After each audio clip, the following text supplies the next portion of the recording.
10 BRS చేసిన 1,00,000 కోట్ల దోపిడీతోనే సంక్షేమ పథకాలను అందించడంలో ఆలస్యం అవుతుందని అన్నారు మంత్రి వివేక్ వెంకటస్వామి. సిద్దిపేట కలెక్టరేట్ కార్యాలయంలో 204 మంది లబ్ధిదారులకు కళ్యాణ్ లక్ష్మి, షాదీ ముబారక్ చెక్కులను పంపిణీ చేశారు.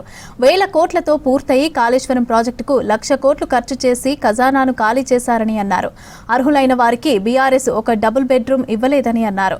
10 ఏళ్లలో ఒక రేషన్ కార్డు ఇవ్వని బీఆర్ఎస్ ఇప్పుడు తాము ఇస్తుంటే ఓర్వలేకపోతుందని విమర్శించారు. హరీష్ రావు గారు చాలా పొలిటికల్లీ చాలా ఎక్స్పీరియన్స్. ఆయన అన్ని విషయాలు ఆయనకు తెలుసు. ఆయన ఆర్థిక శాఖ మంత్రివర్యులు ఉండే టీఆర్ఎస్ ప్రభుత్వంలో ఎంత రాష్ట్రాన్ని ఎట్లా నడిపించిందో ఆయనకు మంచిగా తెలుసు. ఎక్కడ ఏ ఏ కార్పొరేషన్ ఏ ఏ సంస్థ ఉన్నదో అన్ని సంస్థలకు వెళ్ళి వారు 10,000 కోట్ల రూపాయలు లోన్ తీసుకోవాలనుకుంటే 1,00,000 కన్నా పైన లోన్ తీసుకున్నాడు ఆయన. అయితే రాష్ట్ర ప్రభుత్వం నెలకు 5,000 కోట్ల రూపాయలు ఖాళీ మిత్తి కడుతుంది. హరీష్ రావు గారు, కేసీఆర్ గారు చేసిన అప్పుల కోసము రాష్ట్ర ప్రభుత్వం 5,000 కోట్ల అప్పు. మీ అందరు తెలుసు.